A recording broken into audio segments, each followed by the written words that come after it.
So, you finally made it. I hope you're ready, because this is it. Ready to finish your journey, of course. You've come far, but every path ends somewhere. Philosophically, not you specifically, but someone like you. Literally, yes, and I was getting quite bored with the wait.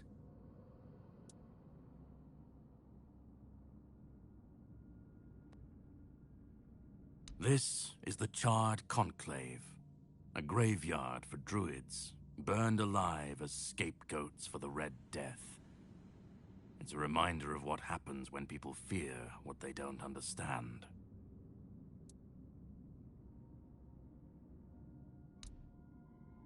They spoke out.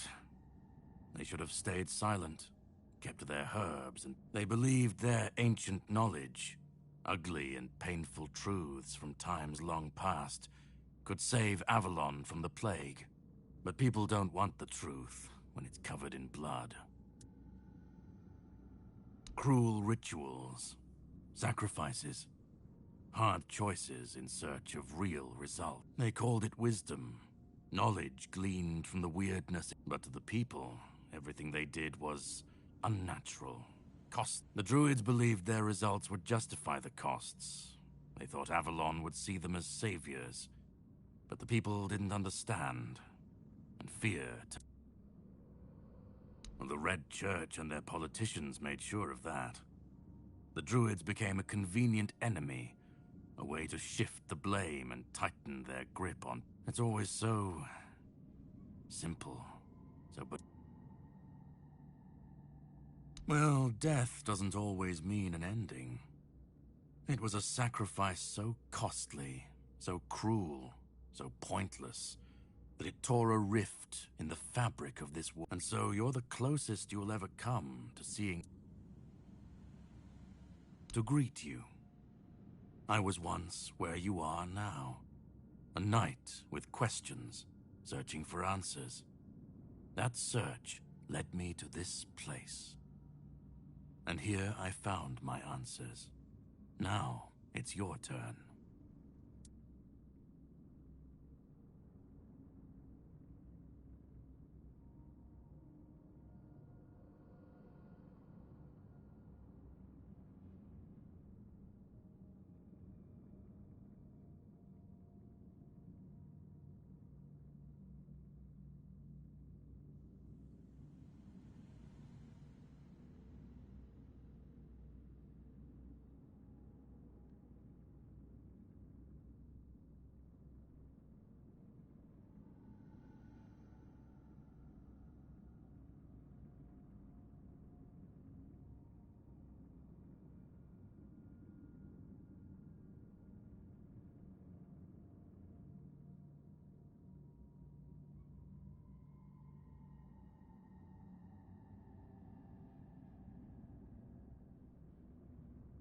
Well, first, you're going to meet my former employer.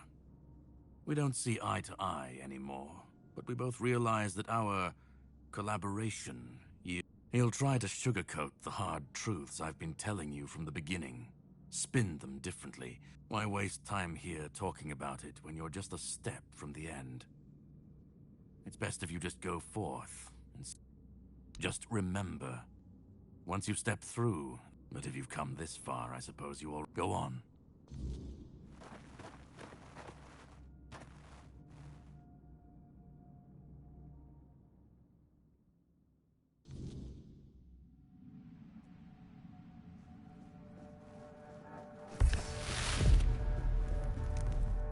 At last we meet. I've heard much about you. Your choices, your determination. Caradoc isn't easily. Few dare to seek the truths buried in Avalon's shadows. Fewer still make it this far. I was the first. Caradoc followed when my brethren burned and now, here you are. A truly rare and joy. Oh, forgive my lack of manners. I am Orin, the last apprentice of Merlin, and the last archdruid of Avalon. I've carried the weight of this land's secrets longer than I care to admit. But names mean little. What matters is the task before us. What lingers here, it's older than Avalon. Older than anything we know. What you see is the beginning of weirdness itself. Its purest form, raw potential, unshaped by anything but its lack of boundaries and limits. Beautiful, isn't it? Oh, precisely the opposite of what Caradoc was. I want you to help me resurrect King Arthur. Properly this time. Ridiculous, I know. But yes, that's what it boils down to. At some point, we stopped seeing eye to eye and chose different paths. Ultimately, though, both our paths led... Yes, please let me... By the end of his life, Arthur became obsessed with his legacy. He left mementos, artifacts that embodied the virtues he wanted Avalon to preserve. Excalibur, a symbol of loyalty and sacrifice. The crown of Pendragon, but Merlin and the others didn't believe that would be enough. The memory of war and the fragility of peace, so they acted. When the king died, his soul wasn't allowed to move on. It was shattered, bound, a clever solution, but ultimately flawed. They feared losing what Arthur represented more than losing Arthur himself. They thought the king's essence would endure if bound to his relics.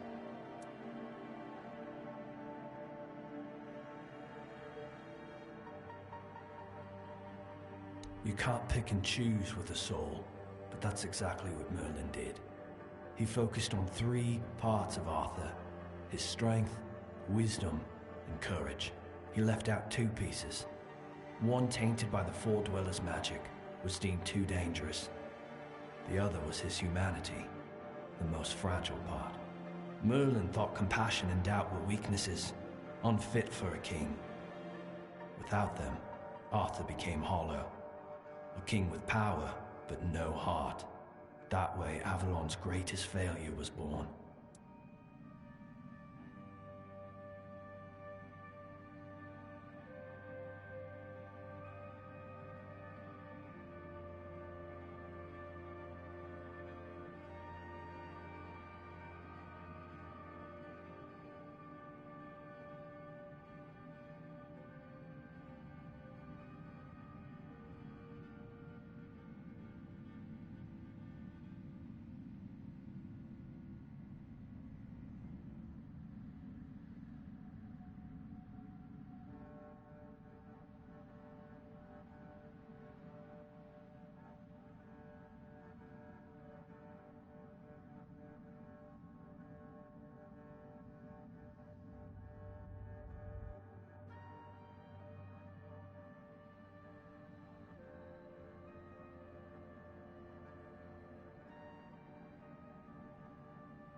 I tried.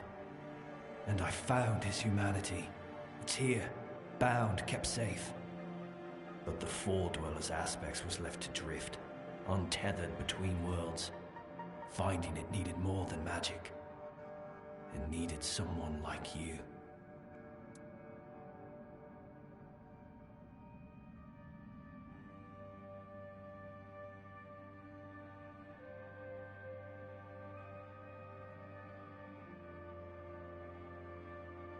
The horrors you endured on that island gave you something no one else has. You can move through the weirdness, touch it, and return whole. That's why you found the King's soul, bound it to yourself and came back.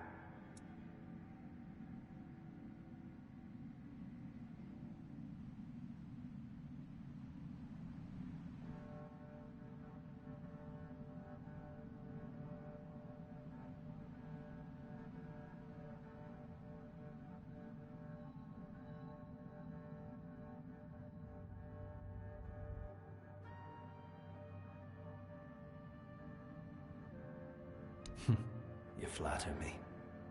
No, I couldn't have predicted all of that. I merely nudged the Red Church in the right direction and asked Caradoc to assist where I couldn't. I can see you're still doubting me.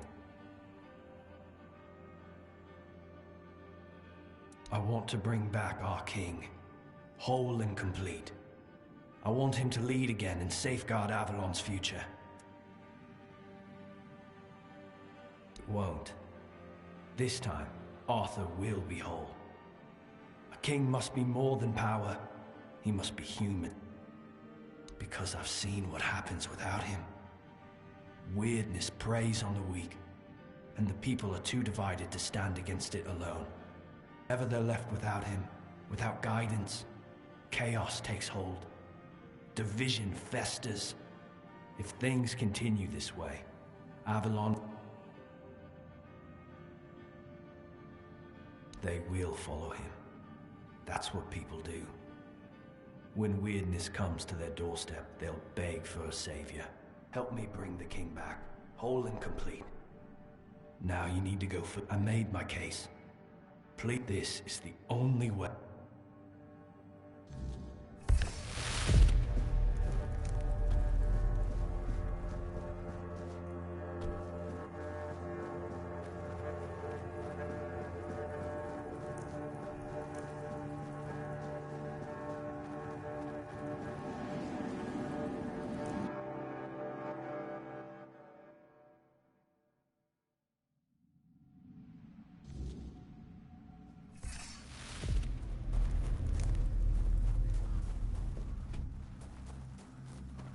I was there when it all began. When Arthur first set foot, we believed in him, in his dream, in his kingdom. Every battle felt like a step closer to peace. But then came the cost. The war crimes, the impossible decisions, the massacres, slaughters, and irrational cruelty. We turned from knights into butchers. All because his dream demanded it. At first I told myself it was necessary, that it was the price of building something great. But the longer it went on, the harder it was to believe. That's when I realized Arthur wasn't a god, a savior, or a king. He was just another man, no different from the rest of us. And no man should have the power to demand such sacrifices.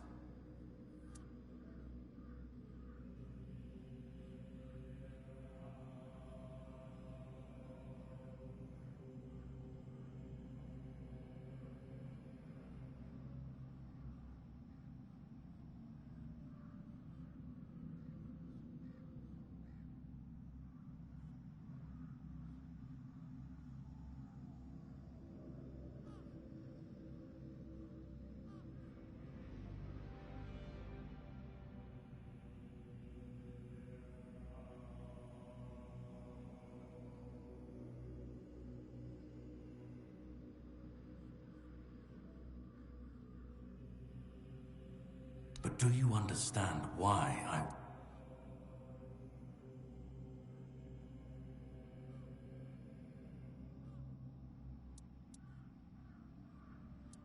I'd like to believe that after 600 years I've moved past. You need to understand that people thought, and still think, that he was more than human. But he wasn't. He made mistakes, just like any man. I've seen what happens when people cling to kings and myths. They wait, they follow, they waste their lives, but that's not my problem. I'm not here to fix Avalon, or to free anyone. What comes after doesn't matter. Let it all burn, let it rot, let it rebuild. I won't be...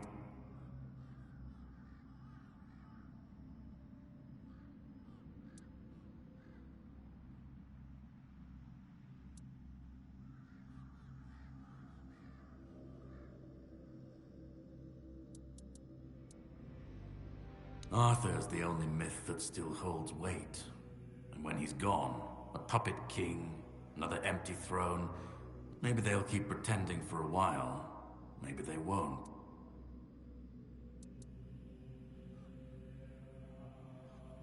Then let it. If this world can't stand without a dead king propping it up, maybe it deserves to... Call it chaos, call it freedom, I don't care.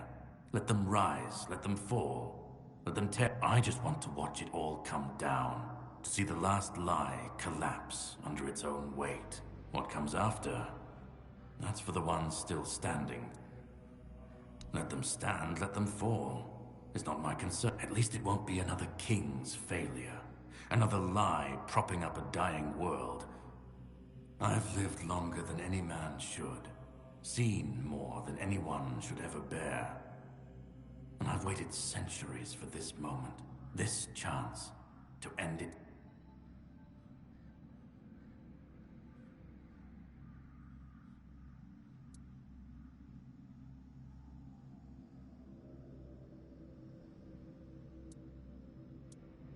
Orin's a druid. That's what they do.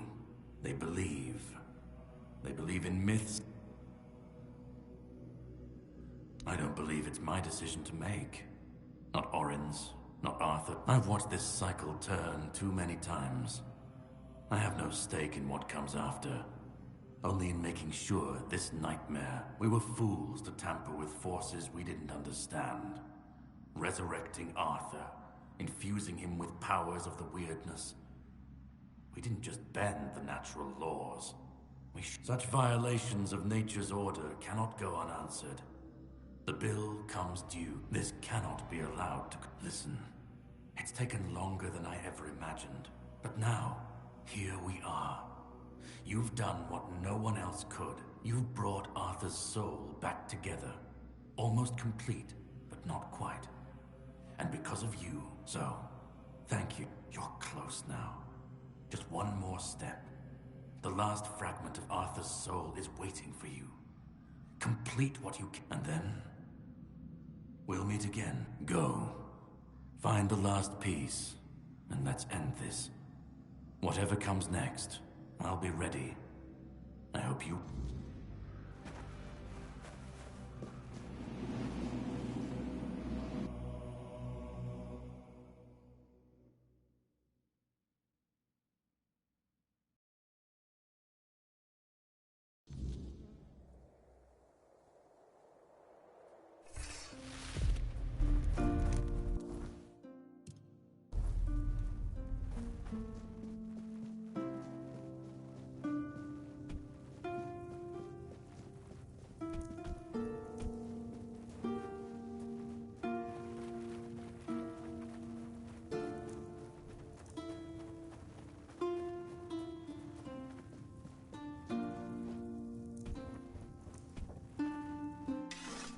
You've come.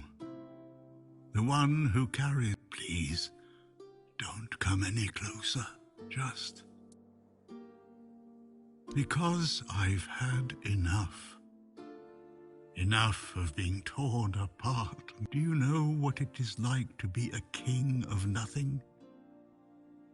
To see the people you swore to protect. I've seen towns burnt to the ground. Families destroyed. All because someone thought. I've been dragged through every dream. every lie they've built around me. And I'm tired. And most of all,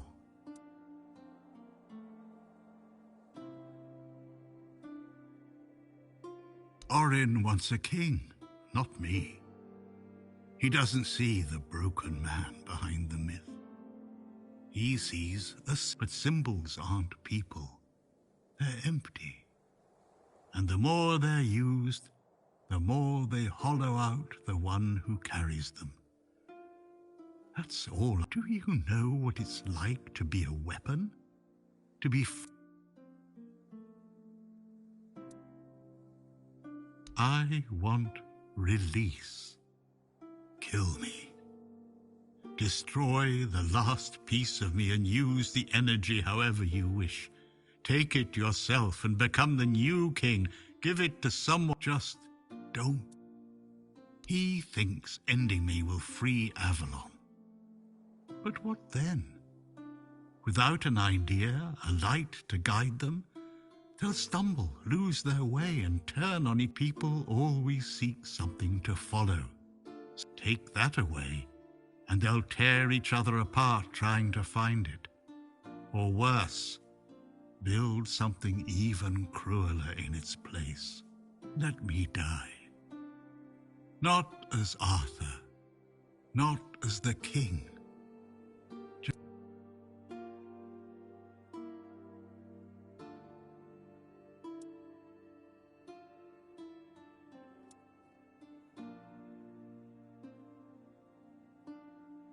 Another way? There's always another way, isn't there? But please, not for me. Not anymore. Isn't that what you've been doing all along? Carrying what's left of him? Doesn't that prove? I don't care. Do you know how freeing that is? To finally not care what happens next? Whether Orin gets his king or Caradoc gets his ruin? To not feel the burden of all my failures? To not see my memory tarnished, my plans, goals, and ambitions dragged through the mud? To not see the suffering my name causes? No more deaths in my shadow. No more kingdoms built on my bones. Do what you think is right. That's all I can tell you, because whatever you decide, it will finally be your choice, not mine, not theirs. And that you hold the choice. I don't care who you side with, Orin, Caradoc, or no one at all. I don't even want to know. Just let me go. Let me finally rest. Let me die.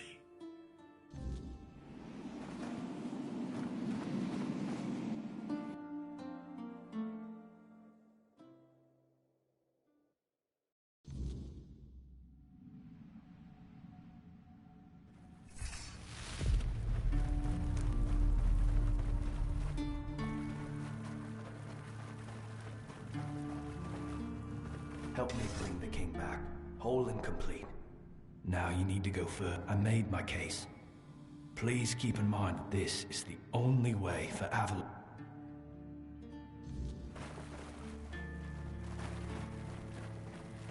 Go on.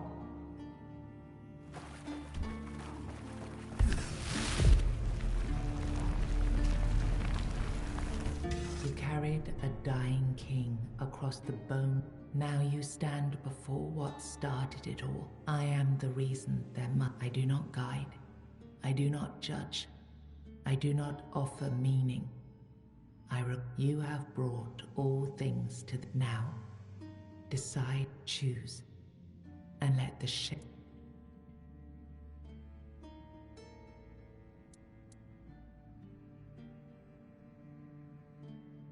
You will be seen. You will be followed. You will shape the world to become it. You will break the frame, and what follows will not remember you. you will vanish into the story you chose to restore.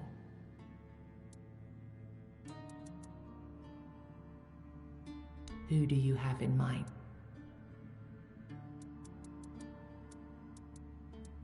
He would break the seal. His hope lies not in healing Avalon, but in leaving it behind. He would move the crown, but not the roots. 2 thrones. He would restore the order he remembered, a future drawn from the past. She would lead through care and quiet faith. Reverence would rise, but so would the sun. He would build a world with no kings. Work would shape worth, but power does not disappear. He would rule through law, not command. He would listen, if he understood. Then the idea shall be claimed, its shape worn, its burden made yours. But first, you have to bring silence to what refuses. If this is what you want, then take it, my friend. But promise me...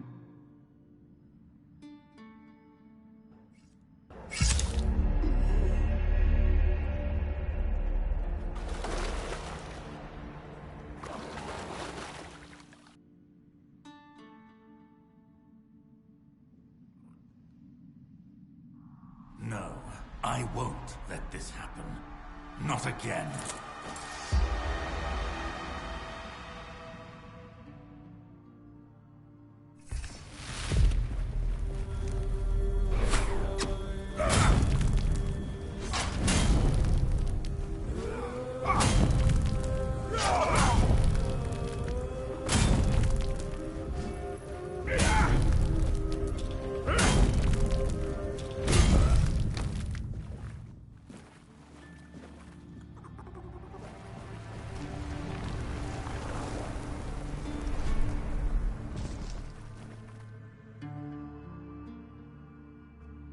You think any other human could wield this power? I endured 600 years of pain, of suffering, of loneliness. I made the sacrifices, me! And now you think you can take it from me? The hubris. No. I reject your claim. I will reforge Avalon. Perfect this time.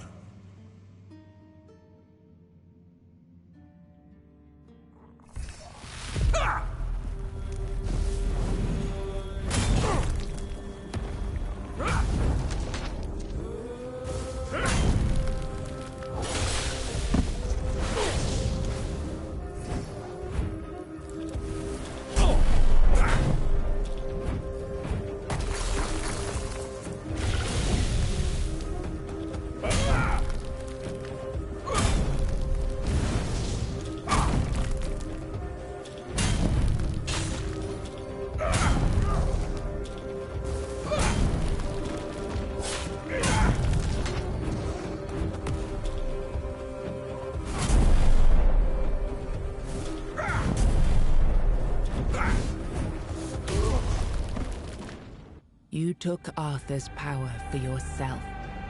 Whatever drove you, need, ambition, or will alone, the strength of a king was now yours to command. Maybe you weren't ready. Maybe nobody ever is. But you decided to try. It's a heavy thing, trying to do right where others have failed. Still, you stepped forward, carrying the soul and every choice that brought you here. You ruled not as Arthur reborn, but as yourself, flawed, resolute, untested. Avalon changed beneath your hand, and history will decide what that truly meant. Because of you, the men here remained and the Kuanact endured, not just as a place, but as a legacy of quiet defiance and hope. Lord Yvain was remembered as a hero who gathered the wise and set out in search of the Grail, while Kuanag stood as a peaceful haven amid the weirdness.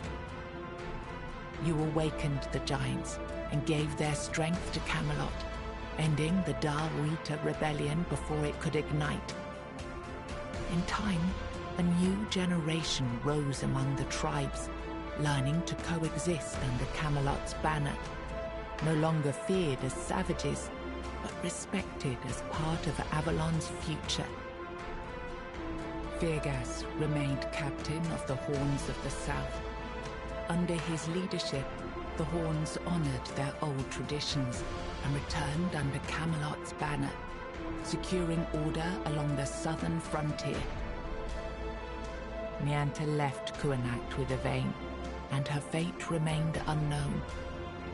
Yet among the people she once served, tales of her devotion and courage endured, and her name was remembered with respect.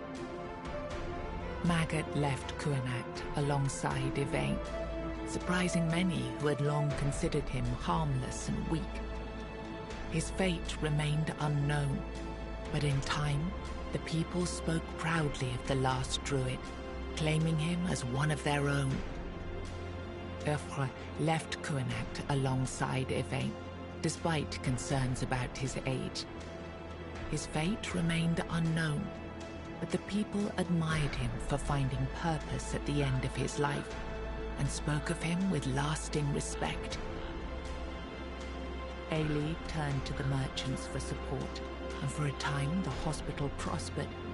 But when they began charging patients for care, she walked away and opened her own small practice, refusing to serve profit over healing. The Volker joined the rest of the Dal Rita without a matron and without Mathar's blessing. Even so, their warriors kept the ferocity they had once been famed for, tempered now by a clarity that left the other tribes uneasy. They were respected, but only barely. For what greater dishonor is there than turning one's back on the goddess who had made them what they were? Ingui led the Thoid into the eternal sleep, honoring the path her people had chosen. The Thoid were no longer seen in Avalon, their legacy left behind in the memories of those who once knew them. Under Stronar's leadership, the Ulfra found new strength. He rebuilt the tribe and reunited them with the rest of the Dal Rita, restoring their place among the tribes of the Forlorn Swords. You accepted the mycelium's offer and let the spores consume Sagramor's body. Now the kingdom lies under fungal control, its people connected, obedient, and slowly fading into the roots that feed the spores. You chose to free the Four-Dwellers, but captivity had broken their minds. They turned on their savior and were slain. Without the song, the Stone Warden craft ended, and their legacy was lost with the death of the last of their order. Killian served as quartermaster of the Horns of the South, until one night his thirst for blood drove him to murder a fellow keeper. He was caught in the act and brought to a swift end.